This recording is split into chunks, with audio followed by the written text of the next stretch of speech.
We've not even started the season. I'm starting to get the ump with YouTube and being a Spurs fan and watching it. Anyway, good morning, my front wheel skids. How are we? It's they've started it again. The know it all. I watched Last Word on Spurs last night. The channel was owned by Ricky Sachs. Yeah. Not got a problem with him in per se. He's just a bit tries his best. It's a good little channel. It used to be a good little channel until what's happened is he started platforming the same people as all the other channels. So you got the same content again and again and again. The only saving grace for that was Ashmatic. You can just tell from his demeanour. A great YouTuber who you could have an opposing view against, and it wouldn't turn into a demeaning, they call it a debate, but a demeaning debate, you know. You can tell he's got respect for people, and he thinks about what he says, and he's articulate and with what he says. And that's the only saving grace from Last Word at Spurs. That last night was just absolutely... You got one of the protest geezers on it who just sits there like, mate. He just sits there, looks at the camera like he's got something better to do. Winking. Ollie hot Spurs, yeah, let's have a double wink. Mate, get over yourself. You ain't even protesting properly. You protesters, and this is what cracks me up. Other people look up to the protesters now. Why should we look up to you? You've not even got a protest going for asking Daniel Levy to put his hand in his pocket. You know? Well, what is the protest about? Selling some scarves. Was that what the protest is really about? Selling scarves. Selling scarves and selling your own ego. Bigging up your own ego. Is that what it was about, really?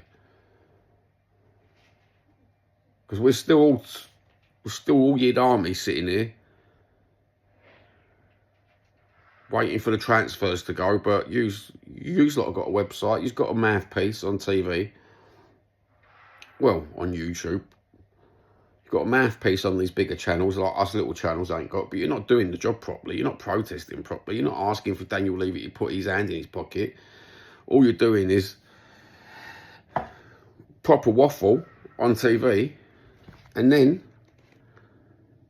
you sort of take the credit for Donald Cullen going. Well, no.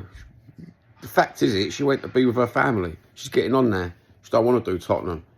She wants to be a fan, and she wants to go and be with her family. That's what it said in the letter. You've got to take that letter as factual.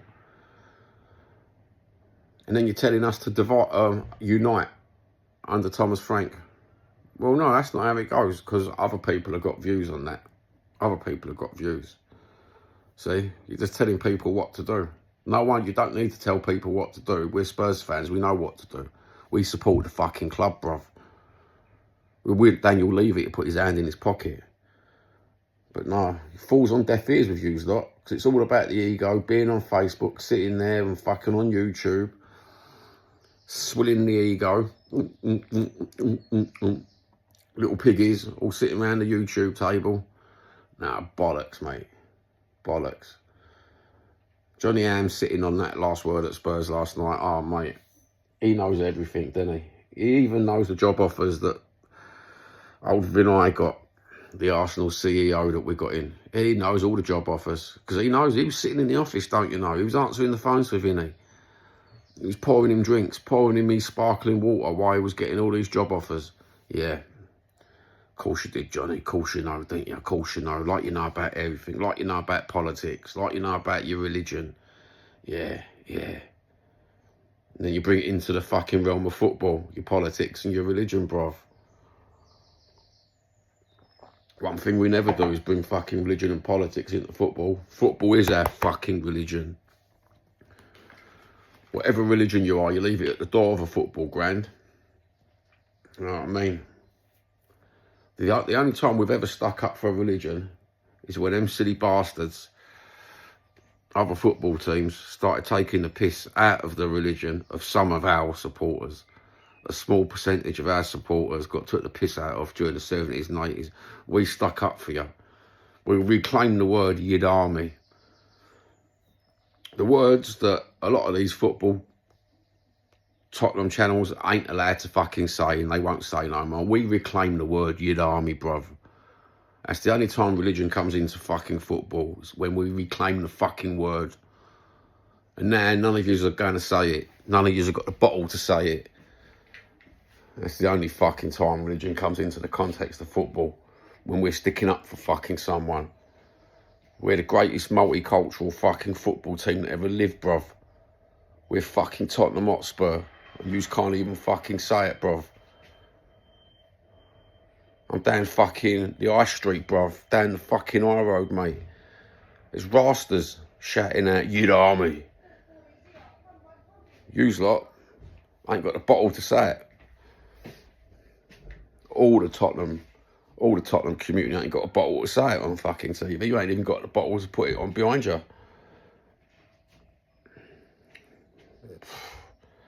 YouTube, what a fucking joke. Can't even say your reclaimed word. Why is that? Scared of the algorithms, scared of the clicks that you might get reported.